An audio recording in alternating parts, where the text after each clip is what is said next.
विघ्नेश्वराय वरदाय सुरप्रियाय लंबोदराय सकलाय जगद्विताय नागाननाय श्रुतियज्ञ विभूषिताय गौरीसूताय गणनाथ नमो नमस्ते।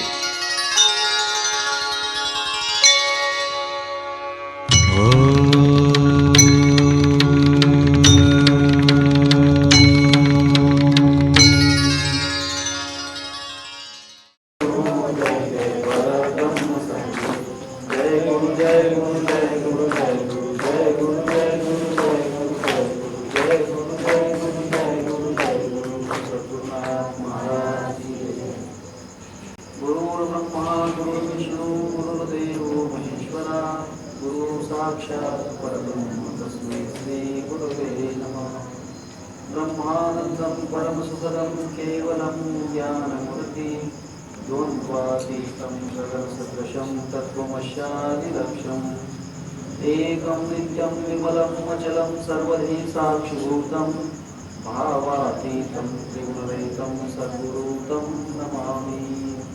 वसुदेवसुतं देवं तच्चाणूरमर्दनं देवकी परमानन्दं कृष्णं वन्दे जगद्गुरुं। सद्गुरुनाथ महाराज की जय। राजाधिराज सद्गुरुनाथ महाराज की जय। राजाधिराज सद्गुरुनाथ सिद्धरामेश्वर महाराज की जय। राजाधिराज सद्गुरुनाथ भगवंत महाराज की जय। राजाधिराज सद्गुरुनाथ शिवराम महाराज की जय। राजाधिराज सद्गुरुनाथ सुखदेव महाराज की जय। जय जय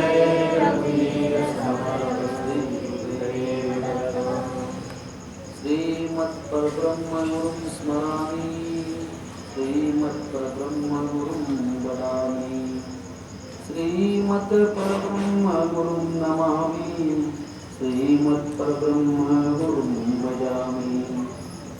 ब्रह्मानन्दं परं सुखदं केवलं ज्ञानमूर्तिं द्वन्द्वातीतं गगनसदृशं तत्त्वमस्यादिलक्ष्यम् एकं नित्यं विमलं अचलं सर्वधी साक्षिभूतं भावातीतं त्रिगुणरहितं सद्गुरुं नमामि। नित्यं शुद्धं निराभासं निराकारं निरञ्जनं नित्यबोधं चिदानन्दं गुरुं ब्रह्मा नमाम्यहम्। हृदम्बुजे कर्णिकमध्यसंस्थे सिंहासने संस्थित दिव्यमूर्तिं ध्यायेत् गुरुं चन्द्रकलाप्रकाशं चित्पुस्तकाभीष्टवरं दयितधामं। सद्गुरुनाथ महाराज की जय। कल के दिन हमने देखा कि किस प्रकार भगवान शिव जी पार्वती जी कह रहे हैं कि ध्यानम शुरू महादेवी, ये महादेवी पार्वती ध्यान के विषय में सुनो जो सर्वानंद प्रदायकम है, सर्वानंद देने वाला है, सर्व सौख्यकरम नित्यम मुक्ति मुक्ति विधायकम, मुक्ति मुक्ति देने वाला है, सब प्रकार के सुखों को देने वाला ध्यान है गुरु का। उस गुरु के ध्यान को समझो। वहां जो गुरु का ध्यान है, उस गुरु का ध्यान हे पार्वती मैं तुम्हें बतलाता हूं, उस ध्यान को सुनो। श्री गुरु का ध्यान जो है यह आर पार तक अर्थात मूल स्वरूप तक ले जाने वाला है। हम ध्यान ही कर रहे हैं संसार में, हमें हमारा घर याद रहता है, इसका मतलब घर आपके ध्यान में है। आप अपनी पत्नी या पति को नहीं भूलते, इसका मतलब आपकी पति और पत्नी आपके ध्यान में है। आप कहते नहीं कि बच्चों को पेन कहाँ रखा है, ध्यान में नहीं रख सकते। पेन कहाँ रखा है, पेन कहाँ रखा है, ध्यान नहीं है। कल हम कहते हैं स्कूल में परीक्षा है, इम्तहान है, और इम्तहान के समय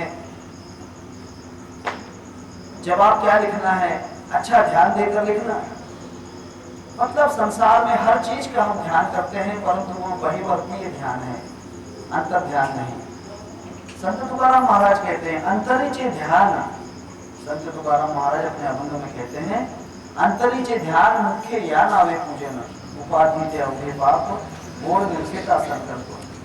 अंदर का ध्यान होना चाहिए, अंतर का ध्यान होना चाहिए। हमारे शरीर के 3 पटल हैं, शरीर के 3 पटल मुख्य हैं। चौथा पटल श्री गुरु का स्वरूप है, प्रकाश है, जिसे हम महाकारण कहते हैं। 4 देहों का सब जगह विस्तार है, देह 10 हैं, परंतु 4 देह का विस्तार है, क्योंकि देह ओंकार स्वरूप है। ओंकार स्वरूप देह होने के कारण आकार युक्त देह जो है ये स्थूल देह है। उकार युक्त अर्थात रजोगुण मैं और मेरा कहने वाला यहाँ जो है सूक्ष्म देह 17 तत्व वाला, मन के कारण मैं और मेरा कहने वाला सूक्ष्म देह है। हाँ, और जो मकार युक्त है तमोगुण अज्ञान, जो कारण देह है। हमें पता नहीं कि हमारे शरीर में कौन क्या कर रहा है, आंखों से कैसे दिखाई देता है, कानों से कैसे सुनाई होता है, जिह्वा से हम कैसे बोलते हैं, हमें भूख कहाँ से लगती है, प्यास कहाँ से लगती है, फिर पानी पीने से प्यास जाती कहाँ है, हमें यह नहीं समझता है। यह जो है मकार तत्व है देह के अंदर, अर्थात अज्ञान तत्व है। इसके परे श्री गुरु का प्रकाश तत्व है, वह महाकारण है, महाकारण देह है। अब मैं आपको ओंकार की तो ज्यादा बात नहीं कहूंगा। इसके परे जो गुरु का ध्यान है वह अर्धमातृका है। अर्धमातृका का ध्यान, इसका मतलब अति महाकारण। और उसके परे जो बिंदु का ध्यान है वो निरंजन ध्यान है। एक जगह बड़ा अच्छा कहते हैं, हाँ, अधर गजानन सन्मुख ठाड़े, अधर गजानन सन्मुख ठाड़े, चरणों में शीश नमाऊं गुरु जी में एक निरंजन ध्याऊं, गुरु जी मैं तो एक निरंजन ध्याऊं। एक निरंजन का मतलब उस बिंदु स्वरूप को मैं ध्याऊंगा जो अधर है। अधर गजानन सन्मुख ठाड़े मतलब मूलाधार चक्र के ऊपर है। हाँ, उसके चरणों में मैं नमन करता हूँ और उस बिंदु को मैं ध्यान करता हूँ, उस बिंदु का मैं ध्यान करता हूँ। उस बिंदु के अंदर में, प्रकाश के अंदर मैं खुद को ढूंढ रहा हूँ। इसीलिए भगवान शिव जी कहते हैं कि इसको करने के लिए क्या करना है। श्रीमद् परब्रह्म गुरुं स्मरामि, श्रीमद् परब्रह्म गुरुं वदामि, श्रीमद् परब्रह्म गुरुं नमामि, श्रीमद् परब्रह्म गुरुं भजामि। ये साधक, ये शिष्य भगवान शिव जी पार्वती जी को कहते हैं कि नित्य गुरु का स्मरण करो, गुरु का स्मरण करना चाहिए। हाँ, स्मरण भी 3 प्रकार के होते हैं, कायिक, वाचिक और मानसिक। कायिक स्मरण तो बहुत कम होता है, वाचिक स्मरण हम कर सकते हैं, मानसिक स्मरण बड़ा ही मुश्किल है। कायिक स्मरण जो है हम सहज करते हैं, सामने आमने गुरु से मिले, महाराज हैं, सब झुका दिया, चरणों में चले गए, ये कायिक स्मरण है। गुरु का चित्र है उसको देख लिया, ये कायिक स्मरण है। वाचिक स्मरण हम जय गुरु कर सकते हैं। मानसिक स्मरण बहुत ऊपर की अवस्था है। हाँ, मन का स्मरण सबसे बड़ा बात है, मन का स्मरण सबसे बड़ी बात है। मन से ध्याओ, जिसका मन गुरु के ध्यान में लग गया, मन जिसका ध्यान में लग गया, समझ लेना कि उसका कार्य पूर्णतः में चल रहा है। इसीलिए मत परब्रह्म गुरुं नमामि, मत श्रीमद् परब्रह्म गुरुं भजामि। इसीलिए गुरु का भजन नित्य करो। भजन का मतलब भजन नहीं, भजन का मतलब नाम का चिंतन, नाम का जाप। नाम जाप हमेशा होना चाहिए और हमेशा गुरु को नमन करना चाहिए। इसका मतलब श्री गुरु हैं ऐसा समझना चाहिए। अखिल ब्रह्मांड व्याप्त हैं, अखंड मंडलाकारम, ऐसा समझना चाहिए। ज्या ज्या ठिकाणी मददाई माझे, त्या त्या ठिकाणी निज रूप तुझे। मैं देख रहा हूं कि सब जगह मेरा गुरु ही व्याप्त है, अंतर बाह्य व्याप्त है। कल मैंने आपसे कहा था कि गुरु का ध्यान करने के लिए 3 प्रकार की अवस्थाएं इस देह के अंदर हैं। गुरु तो निरालंब निरंजन अवस्था के अंदर है, वहां पर कोई प्रकार का मैल नहीं है, निरंजन अवस्था है। कोई प्रकार की कजली नहीं है, स्वयं प्रकाश है, नील बिंदु। वही परात्पर पुरुष का स्वरूप है। अब यह करने के लिए हमें 3 अवस्थाओं को जानना है, जागृति, स्वप्न और सुषुप्ति। जागृत अवस्था पहला छोर है, पहला किनारा है। स्वप्न अवस्था उस तरफ का छोर है, दूसरा किनारा। देह को त्याग कर जागृति में हम देह के किनारे पे खड़े रहते हैं और स्वप्न में देह को छोड़कर दूसरे किनारे पर चले जाते हैं और सुषुप्त अवस्था में देह के बीच रहते हैं। ख्याल कीजिए, देह के मध्य में रहते हैं। देह के मध्य में रहने के कारण सब इंद्रियां अंतर्मुखी हो जाती हैं। इंद्रियां अंतर्मुखी हो जाती हैं। आपने देखा होगा कि हिंदू धर्म में जो भी मंदिर बनता है उसके अंदर एक कछुआ रखा जाता है, मूर्ति के सामने कछुआ रखा जाता है। इसका मतलब देह एक मंदिर है। इस मंदिर के अंदर भगवान की मूर्ति है, श्री गुरु की मूर्ति है।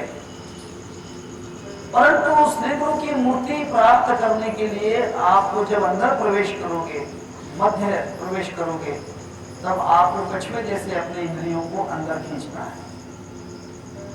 अर्थात सुषुप्त अवस्था में हम जागृति का जब दरवाजा पार कर देते हैं, ख्याल कीजिए, जागृति का दरवाजा हम जब पार कर देते हैं तब हम कहते हैं कि मैं जागृत हूं। मंदिर में प्रवेश करते ही वहां पर घंटानाद होता है। क्यों है घंटानाद? घंटानाद क्यों होता है? शास्त्र असे सांगते, एक मराठी 2 खंड में किताब है, शास्त्र असे सांगते, मराठी में किताब है। उसमें कहा है कि मंदिर में घंटानाद क्यों करना चाहिए, अगरबत्ती क्यों जलाना चाहिए, दीपक क्यों जलाना चाहिए। तो घंटानाद इसलिए है कि आप मंदिर में आ गए हो, अब जागृत है कि सुषुप्त है, उस नाद की तरफ आप जागे हुए हैं कि सोए हुए हैं। आप अगर जागृत हैं तो मंदिर में आकर कोई फायदा नहीं। सुषुप्त अवस्था के अंदर है, मंदिर के घंटा नाद के बाद आप कहीं खो गए हैं। उनकी जो ध्वनि लहरें होती हैं उसमें हमें खोना पड़ता है। तब आप मंदिर में खड़े खड़े सुषुप्त अवस्था में होते हैं, सुषुप्त अवस्था में होते हैं। वहां पर इंद्रिय अंतर्मुखी हो जाते हैं। ये सुषुप्त अवस्था है। कहीं पर कहा है जागृत से सोना भला, अर्थात जागृत अवस्था से निद्रा अवस्था अच्छी है, सुषुप्त अवस्था अच्छी है। जागृत से सोना भला कि जो कोई जाने सोए, बाहर के पट बंद करो अंदर लव लागे होए। बाहर के जितने इंद्रियों के पट हैं, इंद्रियों के पट का मतलब समझते हो? पट का मतलब दरवाजे। हाँ, पट का मतलब दरवाजे। ये जितने भी दरवाजे हैं वे बंद होते हैं। बाहर के पट बंद करो, अंदर के पट खोल, अंदर के दरवाजे खोलना चाहिए, उसे सुषुप्त अवस्था कहते हैं। फिर सुषुप्त अवस्था के आगे दूसरी छलांग है, ये देह के परे। सुषुप्त अवस्था तक आप देह के अंदर हो, उसके परे जब आप चले जाते हो, उसके परे जब आप चले जाते हो, तब आप स्वप्न अवस्था अर्थात स्थूल देह के परे अवस्था में छलांग लगा देते हो। आपने कहीं देखा होगा बड़े बड़े शिखरों पर चढ़ने वाले जो लोग होते हैं, गिरियारोहण करने वाले, पहाड़ पर चढ़ने वाले, जैसे हिमालय का एवरेस्ट वगैरह शिखर चढ़ने वाले, वे लोग अपनी कमर से एक रस्सी बांधते हैं। शिखर पर चढ़ते समय एक रस्सी बांधते हैं, कीला ठोकते हैं। क्यों ठोकते हैं? उस रस्सी पे क्यों रहते हैं? इस कारण कि मैं अगर ऊपर चला गया तो फिर नीचे आ सकूंगा या नहीं। इसलिए निद्रा के अंदर और जागृति के अंदर एक छोटा सा दरवाजा है, छोटी सी रस्सी है, जिसके कारण हम निद्रा में रहते हुए भी हमारे शरीर से हमारा संबंध रहता है, रस्सी बंधी हुई रहती है। मेरी माता बहनें बैठी हैं, लेकिन फिर भी संसार में ऐसा कोई व्यक्ति नहीं जिसको ऐसी अवस्था न हुई हो जिसे स्वप्न दोष कहते हैं, नाइटमेयर, अंग्रेजी में उसे नाइटमेयर कहते हैं। स्वप्न अवस्था में जो हम क्रिया करते हैं उसकी प्रतिक्रिया स्थूल देह के ऊपर हो जाती है। क्यों? क्योंकि रस्सी बंधी हुई है। आया मेरी बात समझ में? नहीं समझ में आएगी? वहां रस्सी आपकी स्वप्न के अंदर और स्थूल देह के अंदर जो बंधी हुई रस्सी है, वह रस्सी सांस की रस्सी होती है। जागृति में सांस की जो रस्सी है उसे निद्रा में बांध दिया जाता है ताकि स्वप्न में ये कहीं दूर न चला जाए। एक जगह जुंग नाम के गुरु थे। उस गुरु ने अपने शिष्यों को देखा। सब शिष्य कह रहे हैं कि महाराज आप रो क्यों रहे हैं? महाराज रो रहे थे। सब शिष्य बैठे हुए पूछते हैं कि महाराज क्या हुआ, कोई परेशानी, कोई दुख? उसने कहा कि क्या बताऊं भाई, मैं कल सपने में था। कौन कहता है? गुरु जुंग कहता है कि हे शिष्यों, मैं कल सपने में था।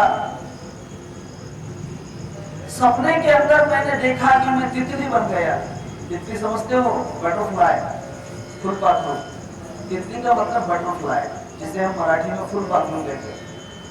जुंग गुरु कहता है कि हे शिष्यों, मैं सपने में एक तितली बन गया।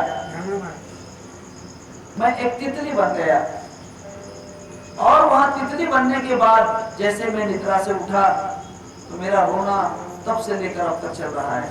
शिष्यों ने कहा कि इसमें कौन सी बड़ी बात है? इसमें क्या बड़ी बात है? आप क्यों परेशान होते हो? गुरु ने कहा कि वही तो परेशानी है भाइयों। मैं जब सपने में मैं तितली हो गया ऐसा देख रहा था तो जागृति में मैंने सोचा कहीं तितली तो सपना नहीं देख रही कि मैं जुंग बन गया, कहीं तितली तो सपने में जुंग नहीं बन गई। दृष्टांत नहीं समझ में आएगा। कहीं तितली तो सपना नहीं देख रही है कि मैं जुंग बन गई हूं। आपको कैसा लगता है कि मैं संसार को देख रहा हूं और ये सपना है? कहीं सपना तो हमें नहीं देख रहा है। हम सपने में अपने आप को वहां देखते हैं, कहीं हम वहां के सपने से अपने स्थूल देह को जागृति में तो नहीं देख रहे। सपना जागृति है या सपना सपना है, हम निर्णय नहीं कर सकते। इसीलिए स्वामी ग्वालानंद जी कहते हैं पिंड ब्रह्मांड ज्ञान नाम के ग्रंथ में कि जागृति में भी स्वप्न है, जागृति में भी सुषुप्ति है, सुषुप्ति में भी जागृति है और सुषुप्ति में भी स्वप्न है, स्वप्न में भी जागृति है और स्वप्न में भी सुषुप्ति है। क्या आपको ऐसा नहीं लगा? आपने कभी ऐसा सपना नहीं देखा? सपने में आप सो गए हैं। आप कभी सपने में सोए? हाँ, सोते हैं। सपने में भी सो सकते हो या सपने में तो आप जागरूक रहते ही हो। सपने में तो आप घूमते हो, फिरते हो, बातचीत करते हो, प्रेम करते हो, झगड़ा करते हो, धन कमाते हो, घोड़े पे बैठते हो। ये सब क्रियाएं आपके सपने में तो होती हैं। अर्थात आप सपने में तो जागरूक रहते ही हैं। क्यों? कि सपने का और इसका दोनों किनारे बिल्कुल आमने सामने हैं। सपना एक किनारा है और जागृति एक किनारा है। बीच में सिर्फ एक गांठ है निद्रा की। वो निद्रा की गांठ जब लगती है तब हम इस किनारे को त्याग देते हैं। दृष्टांत कह रहा था कि एवरेस्ट शिखर पर चढ़ने वाले या पहाड़ का गिरियारोहण करने वाले, हाँ? पहाड़ पर चढ़ने वाले लोग क्या करते हैं? जहां तक में चढ़ जाते हैं उसके ऊपर एक खूंटी लगाते हैं, मालूम है ना? एक खूंटी ऊपर ठोकते हैं, फिर उस खूंटी पर चढ़ने के बाद उसके ऊपर एक खूंटी ठोकते हैं, धीरे धीरे वहां ऊपर तक पहुंच जाते हैं। जब हम स्वप्न में प्रवेश करते हैं तो निद्रा में एक खूंटी ठोक देते हैं, बंधन लगा देते हैं। आई बात समझ में? बंधन लगा देते हैं। अब हमें करना क्या है? मैं तो आपको यह बता रहा था कि देह की 3 अवस्थाएं हैं। हमें तीनों अवस्थाओं में गुरु का ध्यान करना है। इस अवस्था के लिए क्या करना है? इस अवस्था के लिए क्या करना है? सपने में हम मुखातिब नहीं होते, आमने सामने नहीं होते। सपने में हम हमारे से कहीं दूर निकल जाते हैं, समझते हो? सपने में हम देह के करीब नहीं होते, देह से अलग हो जाते हैं, अर्थात देह से दूर निकल जाते हैं। उसी तरह से गुरु का जो स्वरूप है, गुरु का जो चिंतन है, पीछे की तरफ एक प्रतिमा लगा दीजिए और उस प्रतिमा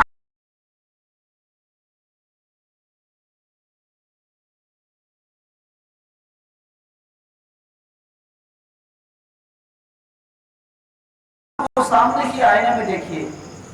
उस प्रतिमा को कुछ देर के बाद में, कुछ दिनों के बाद में, 2, 4, 8 दिन में वह आईने में गुरु की प्रतिमा आपको नहीं दिखेगी।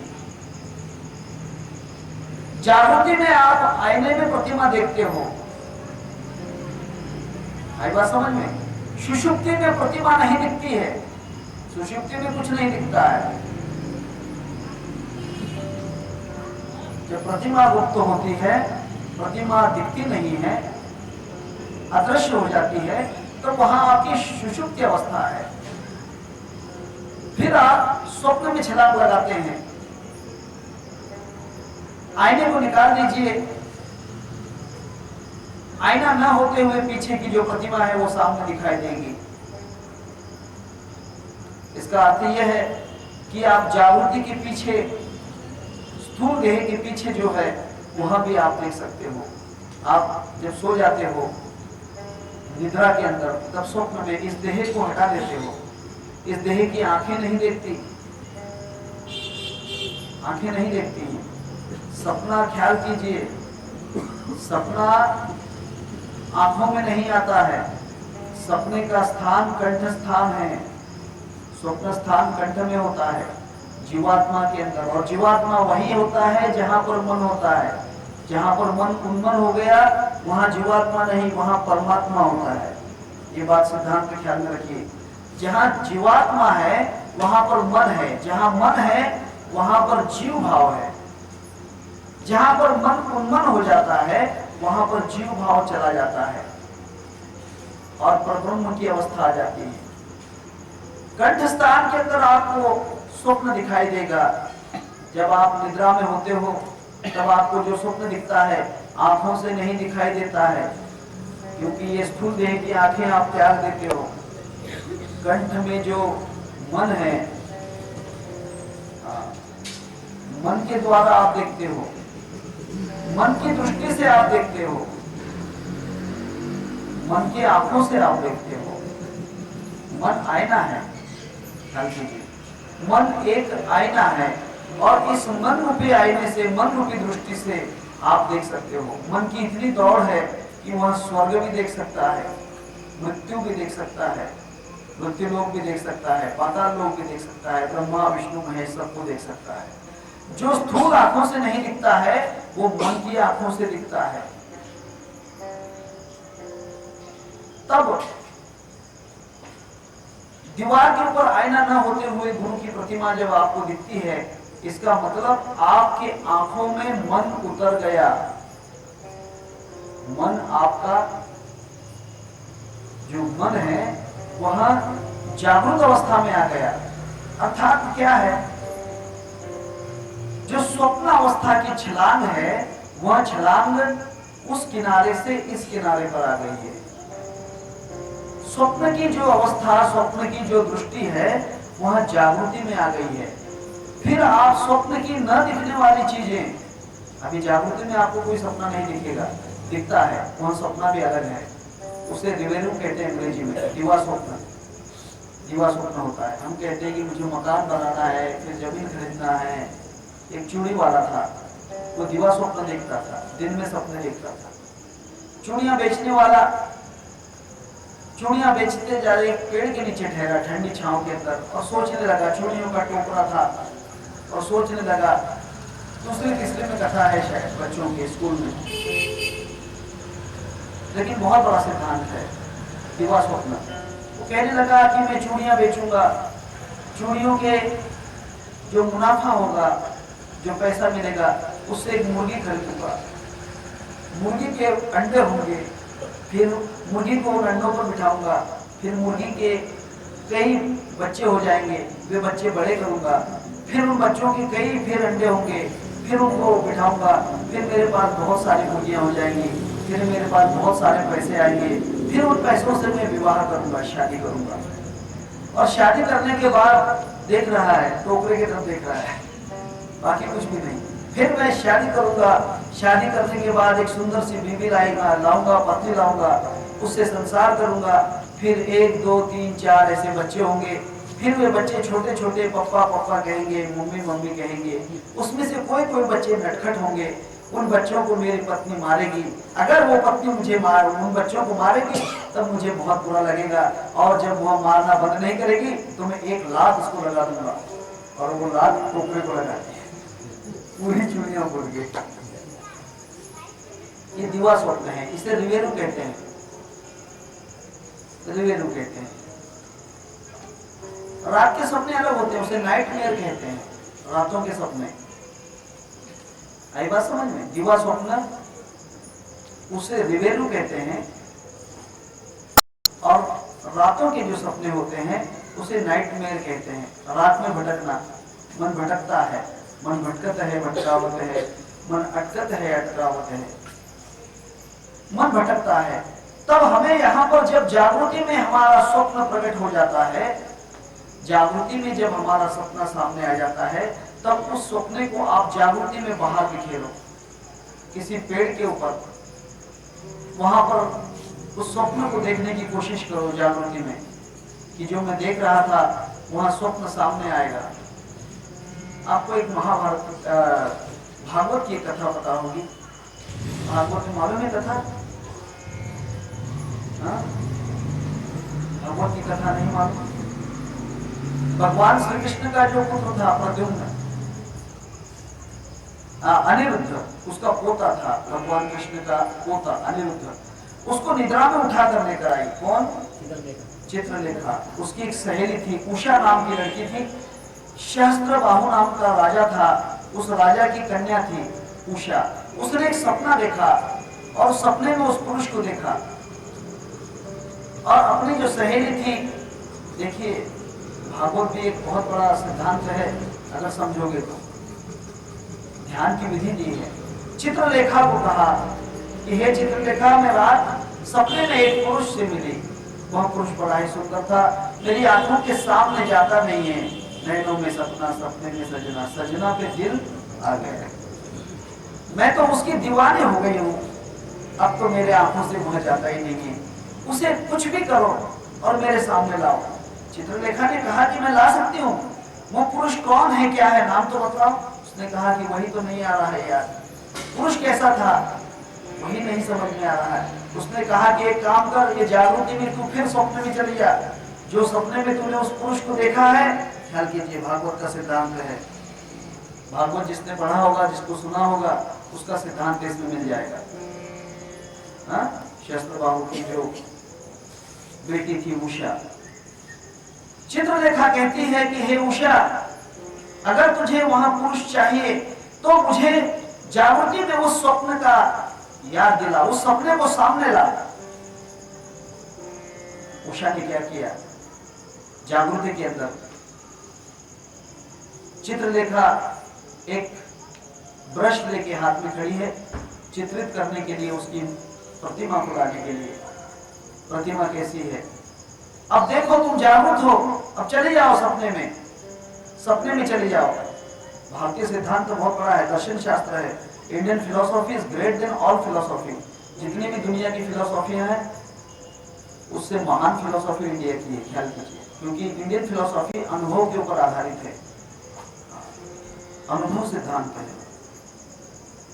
उषा जागृति के अंदर सपने में चली गई, अर्थात जागृति में उस सपने को प्रकट किया, और सपने में जो देखा था उसको सामने दृश्य में लाया। वो पुरुष कैसा था, उससे किस तरह मिल रही थी, वह पुरुष उससे कैसा मिल रहा था, चित्र बताती गई, चित्र निकल गया। उषा ने कहा कि बस बस, तूने सपने में उसको प्रकट कर लिया है, जागृति में स्वप्न प्रकट कर लिया है। हे उषा, अगर जागृति में भी सपना प्रकट कर सकती हो तो फिर वहां जागृति में भी आ सकता है। उसने कहा कि ठीक है, अब एक काम करो, तुम जागृति में स्वप्न ला सकती हो तो सपने में जागृति लाओ। ग्वालानंद जी बड़े अच्छे सिद्धांत हैं, ग्रंथों का पठन करो। गौरानंद जी कहते हैं कि जागृति में सपना तो ला सकते हैं उषा जैसा, लेकिन सपने में जागृति लाना चाहिए। या निशाम जागृति संयमी, उसी को तो योगी कहते हैं जो सपने में भी जागता है। हाँ, सपने में भी जागना जिसे आ गया वह योगी पुरुष है, वो महायोगी है।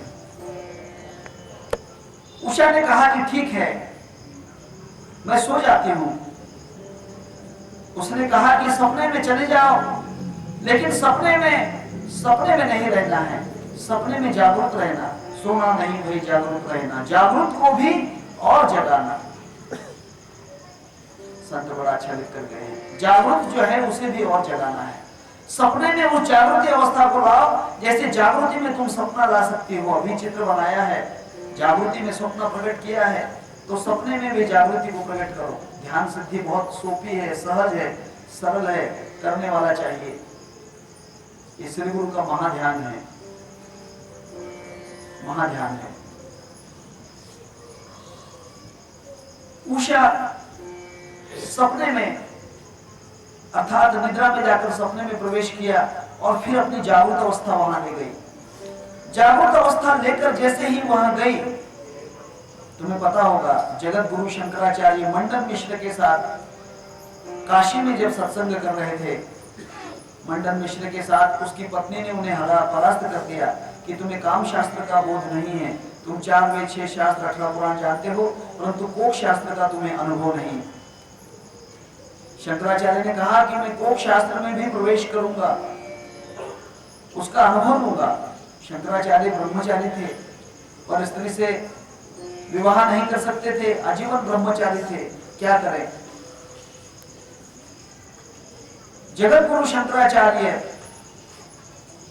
निद्रा अवस्था में गए, निद्रा से स्वप्न में गए और स्वप्न से फिर जागृत शरीर को लेकर काशीराज नाम का जो राजा था, जो मर चुका था, उसके शरीर में प्रवेश कर दिया। इसी को परकाया प्रवेश करते हैं। जो ये ध्यान कर सकता है वो दूसरे के शरीर में प्रवेश कर सकता है, कहीं भी जा सकता है। आप कहीं भी जा सकते हो।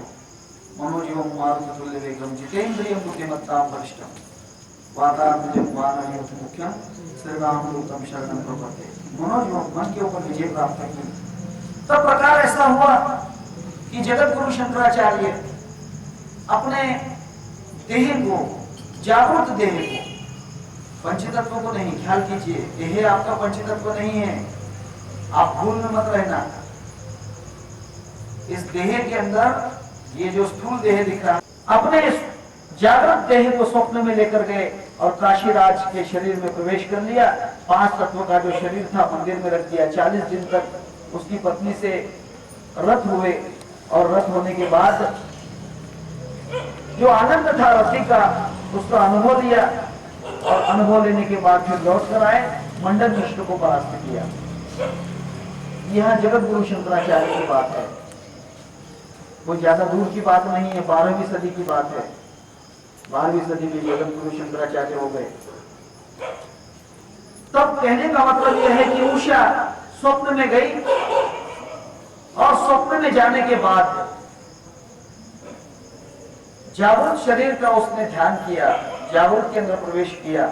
जैसे ही जागृत में उसने प्रवेश किया, उषा ने, उसके शरीर की हलचल बदल गई। हम देखते हैं छोटे बच्चे हंसते हैं निद्रा के अंदर, क्या होता है, उनका चित्त निर्मल होता है। इसलिए वो सपने के अंदर भी अपने स्थूल देह को ले जाते हैं, इसीलिए वह सपने में भी हंसते हैं, सपने में भी रोते हैं। छोटे बच्चे सपने में रोते हैं, अनुभव आएगा आपको। छोटे छोटे बच्चे रोते हैं सपने में, हंसते भी हैं। कोई कोई व्यक्ति नींद में चलते हैं, मालूम है ना आपको, स्लीप वॉक जिसे कहते हैं, निद्रा में चलना। निद्रा में मतलब अर्थात वो स्वप्न देखता है कि मैं चल रहा हूं, स्वप्न देखता है और स्थूल देह को उस स्वप्न में ले जाता है। उसके कारण ये पंचतत्व का देह चलने लग जाता है। लोग उसको बीमारी समझते हैं, बीमारी नहीं, बहुत अच्छी अवस्था है ध्यान की, परंतु यह इसको परावर्तित परमार्थ में अगर कर ले तो बहुत बड़ी बात है। उषा ने वह ध्यान किया, चित्रलेखा उसके शरीर की क्रियाओं को देखती रही।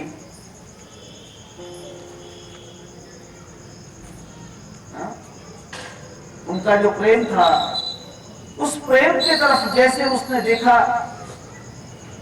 उनकी क्रियाओं की तरफ उसने अपना हाथ बढ़ाया,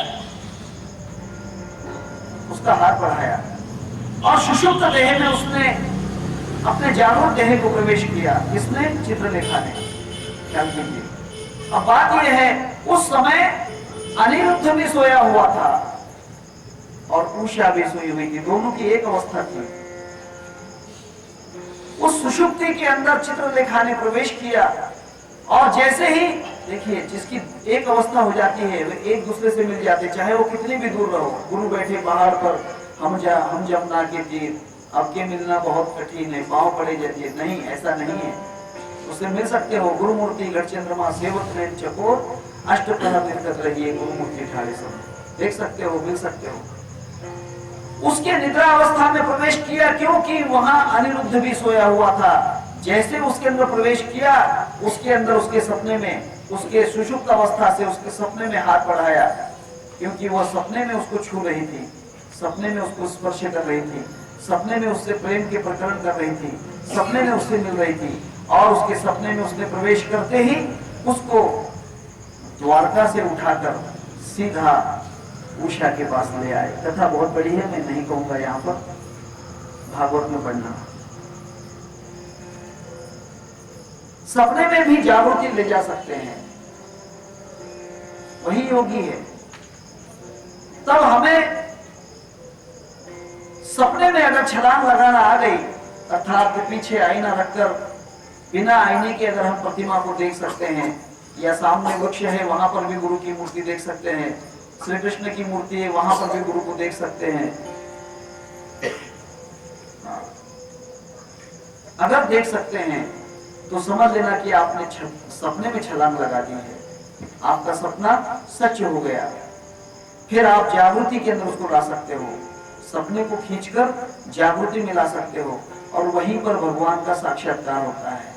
नामदेव महाराज ने जो पत्थर की मूर्ति में भोजन करने लगवाया, क्या कारण हो सकता है? पत्थर कहीं खाते हैं क्या? नहीं।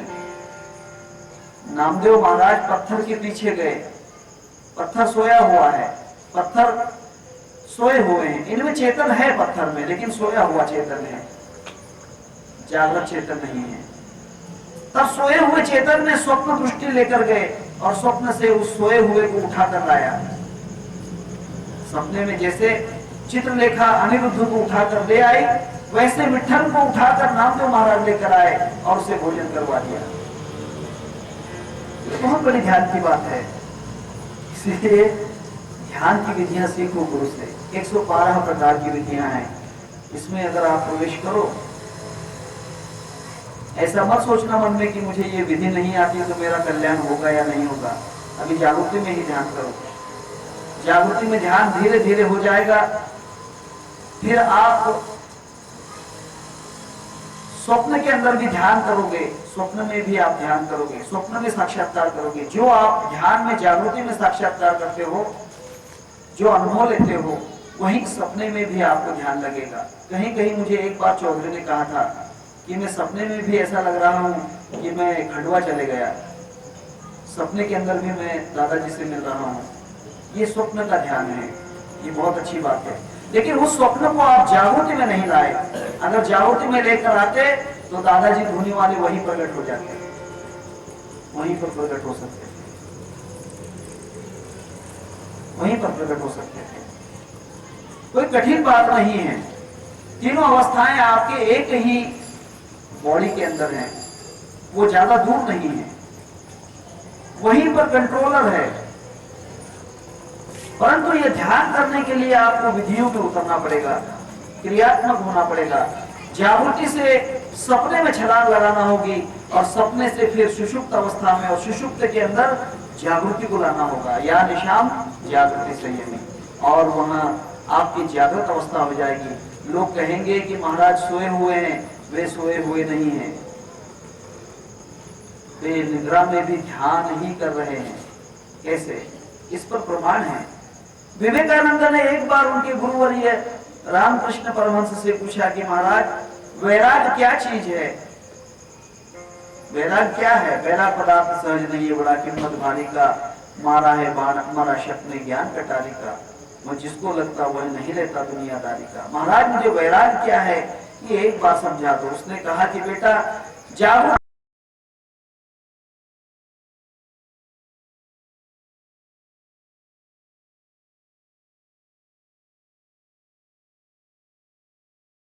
में जिस चीज को त्याग दिया है वह सपने में भी नहीं रहना चाहिए, निद्रा में भी नहीं रहना चाहिए, सुषुप्ति में भी नहीं और सपने में भी नहीं।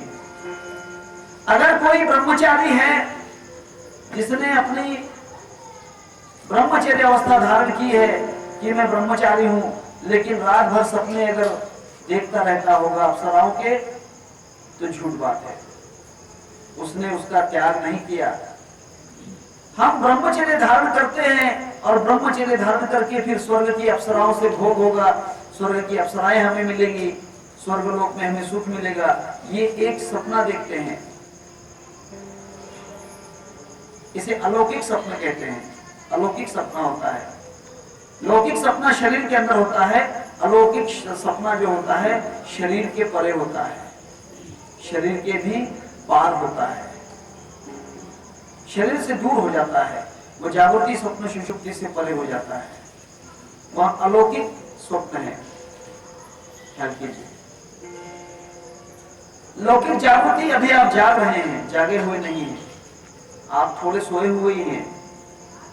हाँ, अगर आप जागे हुए होते तो संत क्यों कहते हाँ?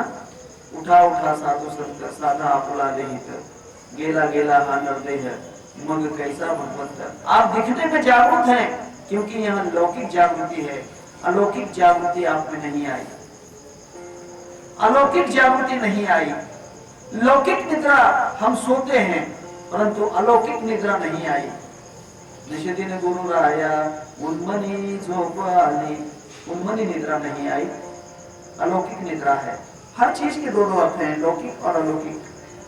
ख्याल कीजिए, लौकिक जागृति आप दिख रहे हैं लेकिन आप जागे हुए नहीं हैं, आप सोए हुए हैं अज्ञान में, अज्ञान का घोर अंधेरा आप में छाया हुआ है।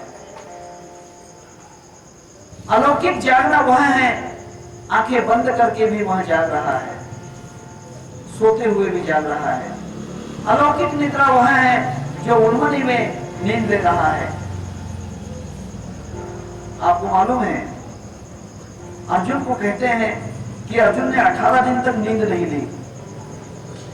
जब 18 दिन तक भगवान कृष्ण उसके साथ महाभारत के 18 क्षण युद्ध में रहे, अर्जुन सोया नहीं।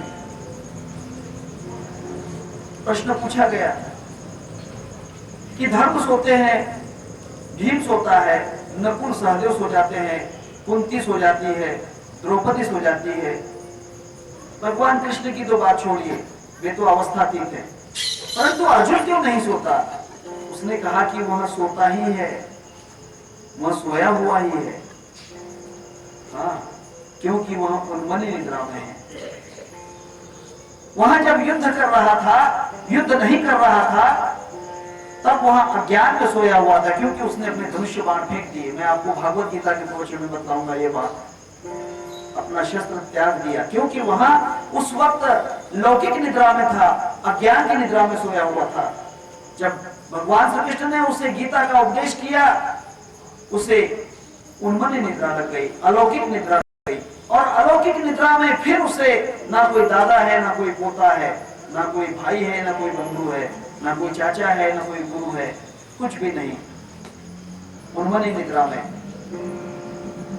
अगर उन्मनी निद्रा में नहीं रहोगे तो आप तो संसार को पकड़ के ही बैठोगे, संसार को पकड़ कर ही रहोगे, आप संसार के बंधन में ही रहोगे। इसीलिए उन्मनी निद्रा सबसे बड़ी है, यह अलौकिक निद्रा है। स्वप्न भी लौकिक और अलौकिक होते हैं। मैंने कहा ना आपको, अलौकिक स्वप्न हम देखते हैं देह से दूर, देह से परे, देह से हम परे सपने देखते हैं। जब मैं इतना साधना कर लूंगा, ध्यान कर लूंगा, ये कर लूंगा, अमका कर लूंगा, यज्ञ कर लूंगा, फिर ये देह छोड़ूंगा, फिर स्वर्ग में चला जाऊंगा, फिर वहां पर इंद्र बन जाऊंगा, ये अलौकिक सपना है। ये सपना जो है बहुत दूर का सपना देख रहे हो। इन तीनों अवस्थाओं में गुरु का चिंतन, गुरु का ध्यान अगर हो जाए, भगवान शिव जी कहते हैं कि हे पार्वती, वह स्वयं शिव है, वह स्वयं शिव है। भगवान शिव के 3 नेत्र क्या है? क्योंकि 2 नेत्र सोते हैं, 1 नेत्र जागता है। जिसका तीसरा नेत्र खुल जाता है वह सोते हुए भी जागृत है। तीसरा नेत्र खोलिए। हमारा जो तीसरा नेत्र है इसे खोलना चाहिए। इसकी बहुत सी विधियां हैं। तीसरा नेत्र जो होता है भ्रुकुटी में, यह महानेत्र है। इससे दिव्य दृष्टि प्राप्त होती है, दिव्य साक्षात्कार होता है।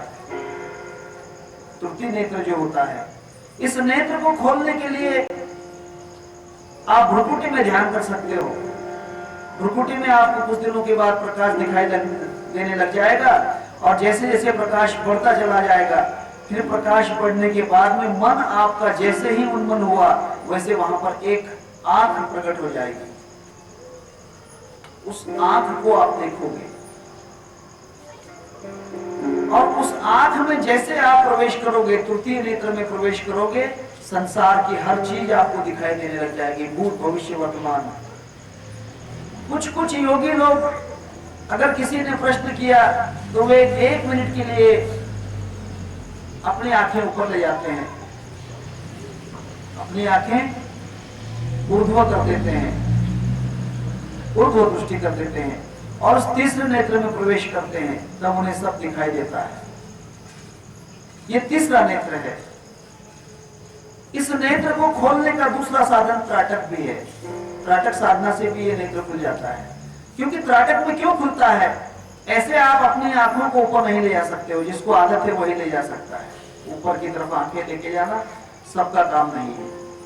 तब आप त्राटक करोगे, किसी चीज पे एक दृष्टि से देखोगे, तो वहां पर त्राटक के कारण अपनी आंखें अपने आप ऊपर चले जाती हैं, और वहां पर आपका तीसरा नेत्र खुल जाता है। वहां पर जागृति आती है, और वह जागृति महाजागृति है। वह महाजागृति है, तृतीय नेत्र। भगवान शिव जी 2 आंखें जब बंद करते हैं तो तीसरा नेत्र खुल जाता है। तीसरा नेत्र खुल जाता है। जो कोई इसके परे ध्यान करते हैं उसे मातृ का ध्यान कहते हैं। ख्याल कीजिए, तन्मात्रा ध्यान कहते हैं। हाथ मेरे जो हिल रहे हैं, ये हाथ हिलने की तरफ मैं ख्याल दूंगा। अपने पंजों को मोड़ रहा, बंद कर रहा हूं, खोल रहा हूं, मेरा पूरा ख्याल उसकी क्रिया पर रहेगा। धीरे धीरे मैं ये पंजों में प्रवेश कर जाऊंगा। मातृ का ध्यान है। धीरे धीरे जो कानों से सुनाई आता है शब्द, उस शब्द में मैं प्रवेश कर जाऊंगा। मातृ का ध्यान है। तब ऐसे जो विषय होते हैं, ये 5 विषयों के 5 तन्मात्रा होती हैं। ये 5 तन्मात्राओं में जो प्रवेश करता है उसकी 6 दृष्टियां खुल जाती हैं। वो त्रिमुखी हो जाता है, वह गुरुदत्त हो जाता है। गुरु दत्तात्रेय के 3 मुख हैं और 6 नेत्र हैं। अर्थात तन्मात्राओं का ध्यान किया है, तन्मात्राओं का ध्यान किया है। फिर वहां बैठे बैठे अगर उसका हाथों की क्रिया के ऊपर पूरा ख्याल है, इसकी तन्मात्रा में बंद होने में, खुलने की इसकी तन्मात्रा पे अगर उसका ध्यान लग गया, तो वह अपना हाथ यहां से बंबई तक पहुंचा सकता है, कितनी भी दूर। अगर कान की आवाज की तन्मात्रा में उसका ध्यान हो गया, तो वह बैठे बैठे संसार में कौन क्या बोल रहा है वह सुन सकता है। भूख की तन्मात्रा है। भूख की तन्मात्रा पे अगर ध्यान कर लिया तो वो हजारों वर्ष बिना खाए बिना पिए रह सकता है। ये 6 नेत्र हैं जो गुरुदत्त के हैं। गुरुदत्त उसे ही कहते हैं। दत्त कहते हैं एकाग्रता को, दत्त कहते हैं ध्यान को, दत्त कहते हैं एक अवस्था को, और 6 नेत्र उसके अंदर आ जाते हैं। अमृत तुषार नाम का ग्रंथ चंद्रकिरण महाराज का जरूर पढ़िए। उसमें त्रिशूल अधिभौतिक आध्यात्मिक अधिदेविक नष्ट हो जाते हैं। एक गाय उसके पास रहती है, गुरुदेव दत्त के पास। वह गाय कौन है? इच्छा रूपी गाय है, काम धेनु। काम का मतलब इच्छा। कामधेनु, कामना उसके पीछे पीछे आती है, वहां कामना के पीछे नहीं जाता। ख्याल कीजिए, कामना उसके पीछे चलती है, वह कामना के पीछे नहीं चलता। संसारी कामना के पीछे चल रहा है, योगी के पीछे कामना चल रही है। पूछती है कि महाराज बोलो क्या चाहिए। कामना पूछती है कि क्या चाहते हो, वो कहता है कि नथिंग, मुझे कुछ नहीं चाहिए। न लगे मुक्ति धन संपदा, मुझे कुछ नहीं चाहिए। न को धनवान न वारो संतान, मुखी नारायण प्राण जाओ, मुझे कुछ नहीं चाहिए, कुछ नहीं चाहिए। कामना उसके पीछे पीछे दौड़ती है और संसारिक कामना के पीछे दौड़ते हैं। पैसा कमाऊंगा, ऐसा करूंगा, वैसा करूंगा, खेती लूंगा, मकान बनाऊंगा, बिल्डिंग बनाऊंगा, बच्चे पैदा करूंगा, मुर्गियां खरीदूंगा, फिर मुर्गियों को अंडे पर बिठाऊंगा। ये सब कामना के पीछे दौड़ रहा है। आई बात समझ में? गुरुदेव दत्त के पीछे कामना दौड़ रही है, गुरुदेव दत्त कामना के पीछे नहीं दौड़ रहे हैं। चार देह उसकी सेवा कर रहे हैं, स्थूल सूक्ष्म कारण महाकारण उसकी सेवा करते हैं। वे कुत्तों के समान उसके पीछे हैं। वहां देह की सेवा नहीं करते हैं, देह जाओ अथवा रहो, मुझे देह से कोई लेना नहीं है। जीव नहीं तू ब्रह्म है, अविनाशी निर्वाण, नित्य न्यारा देह से, देह कर्म सब जान। कुत्तों का काम है, कुत्ता जाने चमड़ा जाने, मुझे क्या लेना देना है।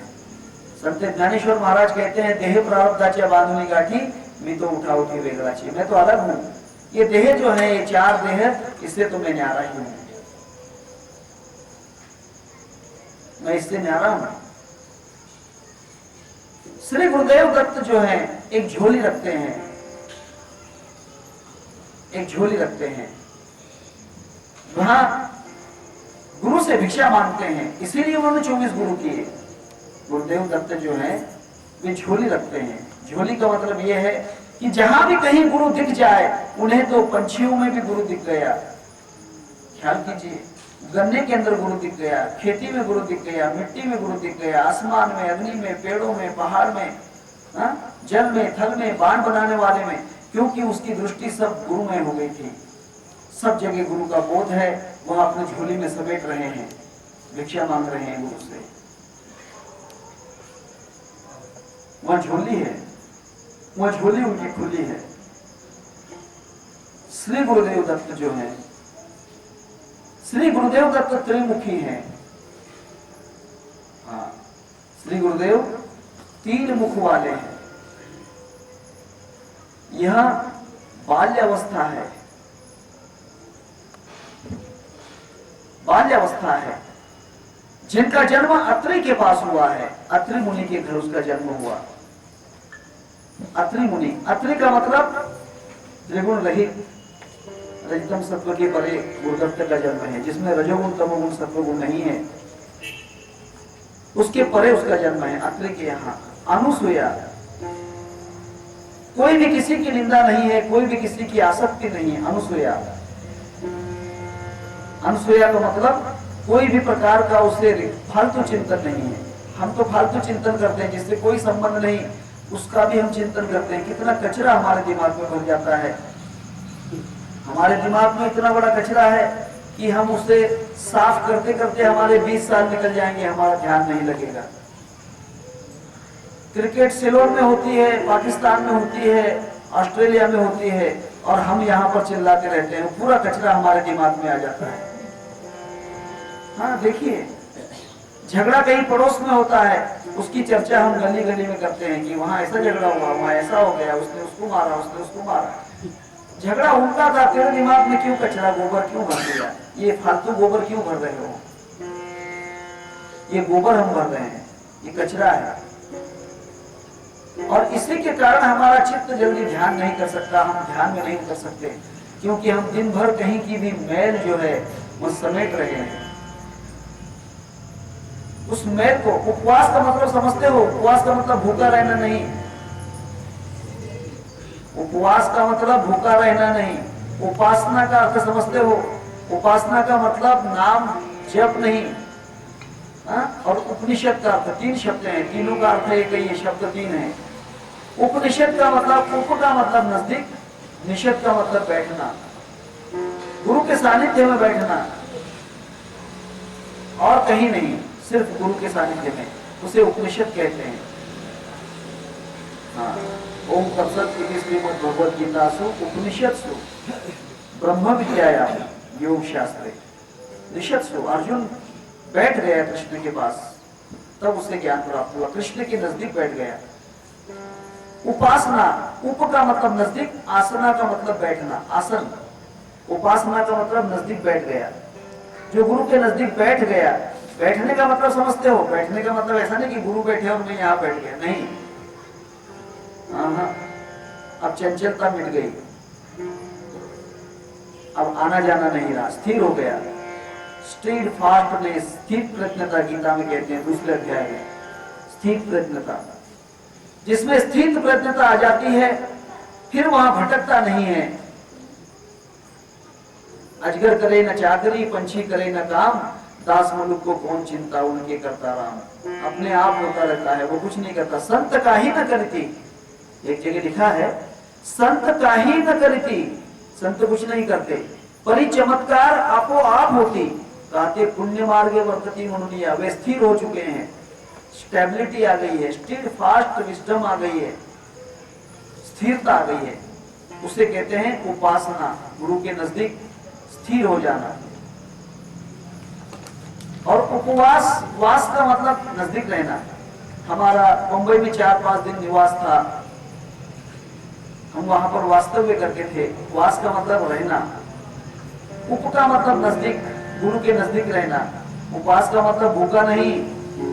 अगर उपवास भूखा रह के करते हो तो उस दिन फिर दूसरा चिंतन मत करो, बस वहीं पर ध्यान, वहीं पर, उसी को उपवास कहते हैं। आवश्यक है वहां जागना, ये नहीं कि रात भर वहां पर उल्लू की जैसे आंखें खोल के बैठे हैं, उसको जागना नहीं कहते हैं, उसको जागना नहीं कहते हैं। अर्थात वह अंधेरे में जाग गया, अज्ञान से जाग गया। एकादशी के अंदर उसकी दशा एक हो गई, 5 कर्मेंद्रिय, 5 ज्ञानेंद्रिय और 11वां मन, उसकी एक दशा हो गई।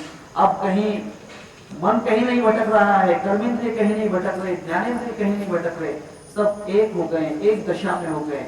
उसे उपासना कहते हैं, उपवास कहते हैं, उसे उपनिषद कहते हैं। भूखा मरना नहीं,